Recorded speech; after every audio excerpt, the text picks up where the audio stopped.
세월이 얼마나 빠른지 벌써 2007년 오늘은 마지막 주입니다. 이제 하루만 지나면 송구영신 예배를 드리게 되고 2008년도를 이제 우리는 맞이하게 됩니다. 빠르게 지나가는 시간들.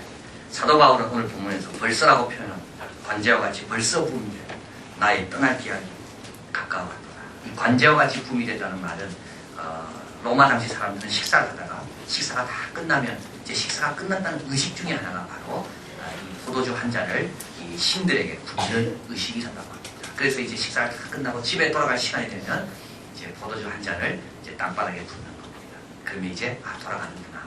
이게 관제처럼 부은 바가 되었다는 말입니다. 이렇게 빨리 올 줄 몰랐는데요. 어느덧 세월이 지나서 주님 품으로 갈 때가 거의 다 됐다는 말입니다. 그리고 그는 또 이렇게 이야기합니다. 떠날 기약이 가까이 왔다. 여기서 이 떠난다는 말을 보겠습니까? 짐을 다 푸는 것을 말합니다. 무거웠던 것을 다 놓는 걸 말합니다. 꽉 조였던 로프를 이렇게 느슨하게 이렇게 푸는 것이 바로 떠난다는 말입니다. 그래서 사도 바울은 죽음을 이렇게 표현합니다. 이제 사도 바울은 곧 이제 교수형을 당해서 죽게 되는 거죠. 참수형을 당해서 죽게 되는 거죠. 로마 감옥에 있거든요, 지금.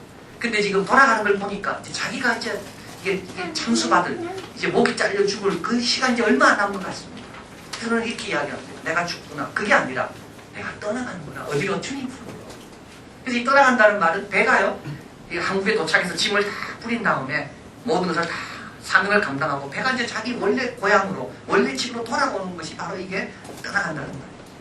그래서 정박되어 있던 배가 다 일을 끝내고 이제 원래 사명을 다 감당하고 이제 기다리던 가족의 품으로 선장과 선원들이 기쁨으로 이제 회항해서 이제 돌아오는 것. 이게 바로 떠난다는 거예요. 그래서 사도 바울은 죽음을 이렇게 표현하고 있어요. 떠나는 거다. 여기서는 섭섭하지만 멀어지지만 아버지 측에서는 가까워오는 것. 그러면서 사도 바울은 후회가 없습니다. 아쉬움이 없습니다. 지금은 감옥에 있고 다 떠났습니다. 자기 주위에 아무도 없어요. 모든 사람이 다 배신하고 사도 바울의 감옥에 같은 것을 생각해서 자기들도 그런 어려움을 당할까 봐 어느 누구도 사도 바울의 편에 서서 도와준 사람 아무도 없습니다. 그럼에도 불구하고 사도 바울 나는 너무 기쁘고 영광스럽다. 왜냐하면 의의 재판장이 나를 위해 의의 멸류관을 두고 계시니까 나를 위해 의의 멸류관을 예배하고 계신 것을 내가 바라보고 있기 때문에 나는 좋은 일만 기다리고 있다. 그러면서 오늘 본문에서 자기의 삶을 요약합니다. 너희들도 이렇게 살면 갈수록 멋진 삶이 기다리고 있을 거다. 그 삶의 요약은 세 가지입니다. 선한 싸움을 싸우라. 달려갈 길을 다 달려라. 그리고 믿음을 지켜라. 우리도 주님께서 오라고 불을 끄는다. 누구나 다 언젠가 이 부름을 받게 됩니다. 이제 그만 집으로 돌아오라고 수고했다. 이때 돌아갈 때 기쁨으로 돌아가기 위해서 이 세 가지를 우리가 기억해야 됩니다. 첫째, 선한 싸움을 싸우라. 선한 싸움은요 두 가지입니다. 하나는 선한 싸움, 싸움이 많이 있지만 선한 싸움은 싸움의 대상, 싸울 가치가 있는 것을 싸우는 것이 선한 싸움입니다. 비급하고 약하고 부족한 사람, 우리보다 훨씬 약자와 싸우는 건요, 그건 절대 선한 싸움 아닙니다. 싸움의 대상이 누구냐? 싸움의 대상이 누군가 따라 그 싸움은 선한 싸움이 될 수 있고 그 싸움은 중한 싸움이 될 수 있습니다. 자식과 싸우고 배우자와 싸우고 이런 거는 선한 싸움이 아닙니다. 교인들과 싸우고 이가 양을 해치는 건 이해가 됩니다. 양이 양을 해치는 건요 그 이해가 되지 않습니다. 나라 안에서 국민끼리 싸우고 또 선한 싸움이라는 것은 공정하게 싸우는 겁니다. 비겁하게 뒤에서 싸우는 거 아니에요. 상대방의 약점과 인격을 건드리며 싸우는 건 아닙니다. 사도 바울은요 이겼다라고 기뻐하는 게 아니에요. 여러분 이겨도요 중한 싸움 너무 많이 있습니다. 이겨도 부끄러운 게 너무 많이 있습니다. 이겨도 남 앞에 말할 수 없는 그런 중한 싸움이 얼마나 많이 있는지. 저도 영광스러운 싸움 많습니다. 저도 감사한 싸움이 많다는 것. 그래서 사도 바울은 이기고 지는 게 중요한 게 아니에요. 내가 지금 선한 싸움을 싸우는 것. 처칠을 읽는 30가지 방법이라는 책에서 이 저자는 처칠 최고의 날은 1940년 5월 28일이라고 말합니다. 이 날은 수상에 취임한 지 18일째 되는 날입니다. 이때 처칠의 나이는 65세입니다. 그는 키가 작고 뚱뚱했으며 머리는 벗어지고 등은 굽고 끊임없이 술을 마셨고 심심하면 울었다고 말합니다. 근데 이 날이 어떤 날입니까? 처칠은 이날 1940년 5월 28일 이날 용감하게 독일과 싸울 것을 선언한다. 영국과 프랑스 연합군이 독일에게 밀렸습니다. 프랑스는 독일에 들어간 겁니다. 많은 영국 사람들도 우린 이 섬이라도 살아남기 위해서 독일과 협력하고 평화협정을 맺어야 된다고 처칠을 설득했습니다. 분위기가 그랬고요. 그런데 처칠은 설득당하지 않습니다. 그러니까 이렇게 말합니다. 싸우다가 패배한 국가는 다시 일어섰지만 얌전하게 항복한 국가는 모두 그대로 끝장났습니다. 우리는 지금 전쟁이냐 아니면 치욕이냐의 처절한 선택 앞에 있습니다. 내 느낌으로는 우리가 치욕을 선택할 것 같습니다. 그러나 기억해야 될 것은 그로 인해 나중에 지금보다 더 혹독한 전쟁을 치를 것 같습니다. 그래서 그는 설득을 합니다. 45명의 내각과 그 원로들을 만나 일일이 설득하고 1시간 뒤에 다시 내각회의를 열어서 다음과 같은 연설을 하고 내각 가운데 많은 사람이 이 연설을 들으면 처칠도 그랬고 눈물을 흘리며 결정합니다. 미국도 없었습니다. 당시에. 러시아도 뛰어들지 않았습니다. 독일 하나나 독일을 대항할 나라는 영국밖에 없는데 우리는 싸울 것이다. 프랑스에서 싸울 것이고 바다에서 싸울 것이고 더 큰 확신과 힘을 가지고 하늘에서 싸울 것이고 우리는 섬나라를 지켜낼 것이고 하나님 주신 좋은 시절 신세계가 모든 힘과 실력을 가지고 구세계를 구제하고 해방하기 위한 발걸음을 내디딜 그날까지 우리의 투쟁은 계속할 것이다. 그래서 처칠은 달라진 겁니다. 그래서 역사는 처칠을 고맙게 평가합니다. 사도 바울은 디모데에 권면합니다. 디모데전서 6장 11, 12절 오직 나 하나님의 사람아 이런 것들을 피하고 의와 경건과 믿음과 사랑과 인내와 온유를 쫓으며 믿음의 선한 싸움을 싸우라. 영생을 취하라. 이를 위하여 네가 부르심을 입었고 많은 증인 앞에 선한 증거를 증거하였도다. 하나님께서 우리를 왜 남겨두셨을까요? 싸우라고. 불의와 싸우고 잘못된 것과 싸우고 말도 안 되는 것이 지켜진 것과 싸우고 악한 권세들이 얼마나 지금도 우리를 유혹하고 믿지 않는 사람들의 영혼을 사로잡고 있는지 그들과 싸우고 어둠의 권세를 향해서 너희는 잠잠하고 떠나가라고 싸우라고 우리를 남겨주시고 우리 안에 있는 편견 우리 가운데 있는 편견 그런 것들과 싸우라고 주님께서 우리를 부르기 전까지 우리는 선한 싸움을 싸워야 됩니다. 싸울 만한 싸움 그리고 정당하게 죄짓지 않고 싸워야 됩니다. 두 번째로 사도 바울은 또 주님 부를 때까지 나의 달려갈 길을 너의 달려갈 길을 다 달려가라고 말합니다. 여기서 중요한 단어는 둘입니다. 나의 달려갈 길이고 또 하나는 다 간다는 겁니다. 여러분 달려갈 길이 하나가 아닙니다. 많은 길이 있습니다. 그중에 내 길은 주님이 정해놓은 내 길이 따로 있다는 겁니다. 사도 바울의 길은 뭘까요? 이방인의 사도입니다. 이방의 교회를 개척하고 이방인들의 교회를 위해 섬기고 전도인의 삶이 사도 바울의 길입니다. 베드로의 길이 따로 있고 사도 요한의 길이 따로 있습니다. 그래서 사도 바울은 안디옥 교회를 잘 세웠지만 주를 섬겨 금식할 때 바울과 바나바를 따로 세우라 할 때 사도 바울은 안디옥 교회 파송을 받아 선교지로 떠납니다. 자기가 세운 교회를 두고요. 고린도 갔습니다. 1년 6개월 동안 열심히 가르친가 고린도 지방이 다 변했습니다. 그런데 하나님께서 사도 바울을 또 에베소로 보냅니다. 그게 사도 바울의 길입니다. 에베소에 가서 두란노 소원에서 2년 동안 열심히 가르칩니다. 두란노 지역의 모든 사람이 사도 바울의 옷에 손만도 병이 낫는 놀라운 기적들을 다 봅니다. 그런데 사도 바울, 우리 하나님 사도 바울을 또 거기서 예루살렘으로 보냅니다. 이게 사도 바울의 길입니다. 여러분 지난 1년 동안 누구의 길을 걸었습니까? 믿는 사람의 길을 걸었습니까? 안 그러면 믿지 않는 사람이 가는 그 길을 자꾸 가려고 했습니다.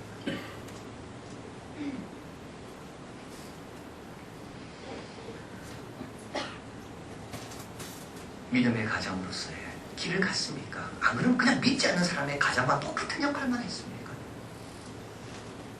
믿음의 교사답게 아이들을 가르쳤습니까? 안 그러면 믿지 않는 교사와 똑같은 방식과 똑같은 자세로 가르쳤습니까? 새벽마다 히브리서를 나누고 있는데요. 히브리서를 보다 보니까 정말 우리 예수님이 우리를 위해 얼마나 수고하시는지를 알게 되었습니다. 히브리서 2장 11절 우리 예수님은 우리를 형제라 부르기를 부끄러워 아니하셨다고 되어 있습니다. 5장 7절에 심한 통곡과 눈물과 간구와 소원을 우리를 위해 올리셨다고 말합니다. 7장 25절에 그는 지금도 항상 살아 우리를 위하여 간구하고 계신다고. 여러분 성도의 길을 가야 되는데 지금 어떤지요? 예수님의 통곡과 눈물이 들리고 있는데도 불구하고 우리는 세상 사람들의 길을 부러워하지 않는지. 거짓말에 지나라는 책이 있습니다. 여러분 이 책 꼭 읽었으면 좋겠습니다. 이 책을 읽다 보니까는요, 제목은 거짓말에 지나지만 거짓말에 대해서 이야기하죠. 정말 진실된 것을 많이 가르쳐주는 책입니다. 두 심리학자가 적었습니다. 정말 수긍할 수밖에 없는데요, 내 자신을 정확하게 진단하게 하는 내용이 이 거짓말에 지나라는 책에 나와 있습니다. 여러분 꼭 이번에 한번 보시면 좋겠습니다.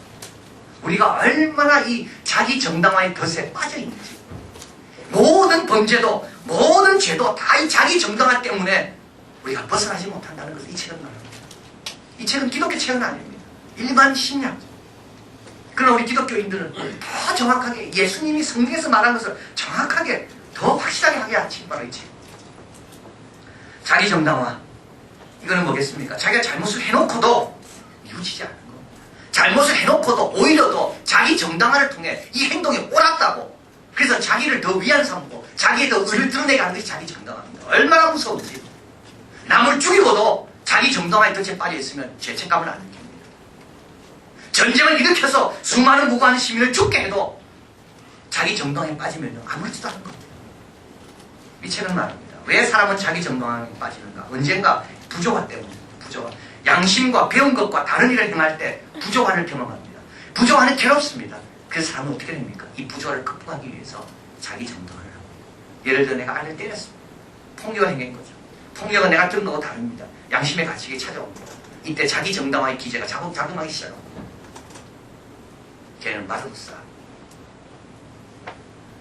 내니까 요 정도만 때렸지. 남은 더 때렸을 거야. 걔는 맞을 짓을 했어. 걔가 먼저 나를 욕했어. 부조화를 줄이기 위해 두 가지 할 수 있습니다. 자기가 틀렸다고 인정할 수가 있고 회개할 수가 있고, 또 하나는 자신이 저지른 실수를 정당화할 수도 있는데, 우리는 어떤 길을 택하는가 하면 자신을 정당화하는 길을 택합니다. 왜냐하면 자신의 신념, 자신의 결정, 자신의 안녕, 자신의 존중감을 지키고 싶은 본능이 너무 강합니다.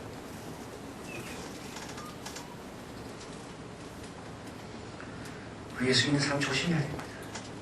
틀린 길을 가면서도요, 다른 예수 믿는 사람 다 가니까 나도 괜찮다고 생각합니다. 틀린 길을 가면서도 다 남 탓이라고 들어요. 틀린 길을 가면서도요, 예수 먼저 믿는 사람도 그리 가니까. 오늘 본문에 보면, 앞에 보면 말씀에 대해서 모든 성경은 하나님의 감동으로 된 것으로 3장 16절 교훈과 책망과 바르게 함과 의로 교육하는 게, 여러분 말씀에 도움받지 않고는요 자기 정당화의 덫에서 헤어날 수 없습니다. 교훈과 책망과 바르게 함과 의로 교육하기에 우리의 관절과 골수를 찔러 쪼개기까지 하는 하나님 말씀 앞에 겸허히 나오지 않으면 이 덫에서 헤어날 수가 없습니다. 그리고 또 한 가지, 오늘 보면 바로 앞에 있습니다. 디모데후서 3장 3절에서 5절 같이 있습니다. 때가 이르니 사람이 바른 교훈을 받지 아니하며 귀가 가려워서 자기 살고 쫓을 스승을 많이 두고 또 그를 길을 진리에 돌이켜 화탄한 약을 쫓으리라. 그러나 너는 모든 일에 근신하여 고난을 받으며 전도의 일을 하며 내 직무를 다하라. 여러분 지난 1년 동안 뗐는가 보십시오. 우리 사역을 쫓을 스승을 많이 뒀습니다. 여기 가면 이 말 기웃거리고 저기 가면 저 말 듣고, 어떻게 하면 아이 대학 잘 보내고, 어떻게 하면 다 좋은 학원 보내고, 어떻게 하면 돈 벌고, 얼마나 자기 사역을 쫓을 스승을 많이 뒀는지. 예수님 한 분은요 그 중에 하나입니다. 예수님이 절대적이고 중심에 서 있지 않고 많은 스승 나오도 예수님은 한 분입니다. 내한테 유익되면 예수님께 오고, 내한테 불리하면 다른 데로 가고. 여러분 그래가지고는 내 길을 못 갑니다. 끝까지 못 갑니다. 사역을 쫓을 스승을 많이 두면 안 됩니다. 우리는 한 분 예수님이 해야 됩니다. 허탄한 이야기 마시고. 그래서 디모데에게 말합니다. 전도인의 일을 하며 내 직무를 다해라.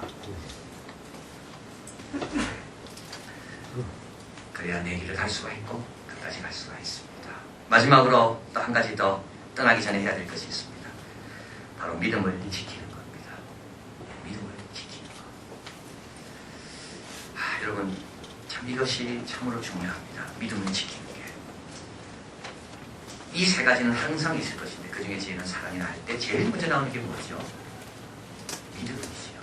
믿음을 소망합니다. 베드로전서에도 보면 베드로후서에도 보면 신의 성품에 참여하는 자가 된다 하는데 제일 먼저 나오는 게 뭐냐면 믿음입니다.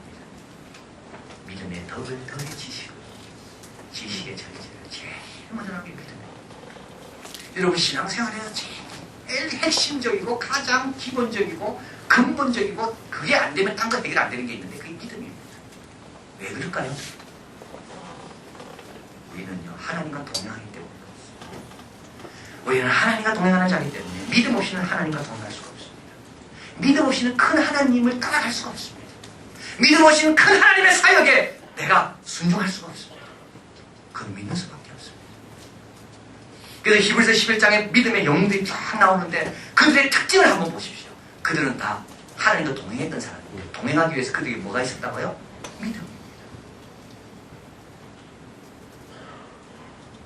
그러면 어떻게 믿음을 가질 수 있을까요? 믿음을 가지는 비결은요 하나밖에 없습니다. 믿음의 대상이 주님을 바라보는 거예요. 그분을 자꾸 바라보면 믿음이 생겨요. 그분을 자꾸 바라보면 그분의 인격도 알게 되고 그분의 미소도 보게 되고 그분의 손에 들은 온갖 능력과 지혜도 알게 돼요. 자, 그래서 아까 우리가 성시교도 갈 때 읽었던 말씀인데 히브리서 11장 6절에 보면 믿음이 없이는 기쁘시게 못하나니 하나님께 나가는 자는 반드시 그가 계신 것과 그가 자기를 찾는 자에게 상 주심이심을 믿어야 할지니 여기 믿어야 할지냐 말 대신에요 보아야 한다는 말을 넣어도 그대로 말이 됩니다. 반드시 그가 계신 것과 그가 자기를 찾는 자들에게 상 주심이심을 보아야 할 것입니다. 보는 거하고 믿음을 가지는 겁니다. 자꾸 하나님 쳐다보면 믿음이 생겨요.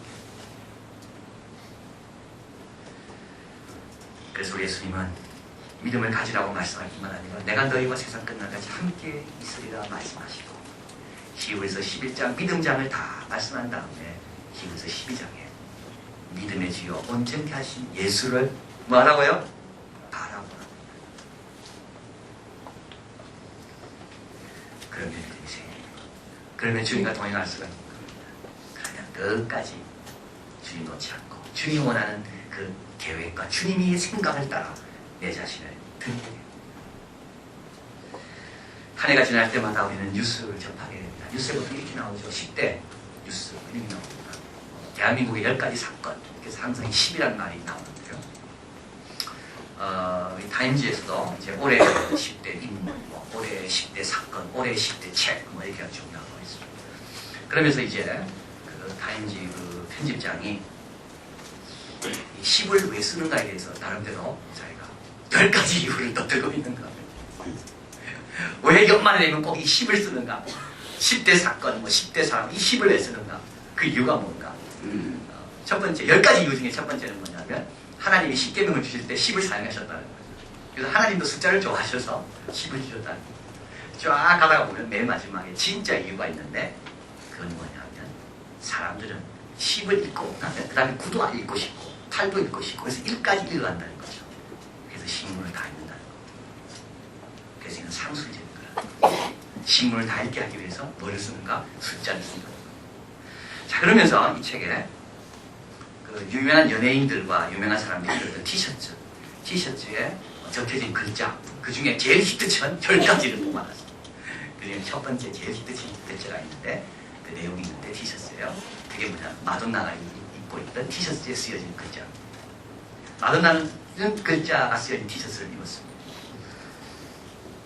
I want to be like Martin Luther King Jr. and John Lennon. 나는 마틴 루터 킹 주니어나 간디나 마하트마 간디나 존 레논처럼 되고 싶다. 그러나 I want to stay alive. 나는 그들처럼 죽어있는 걸 원치 않고 나는 살아있는 게 더 좋다.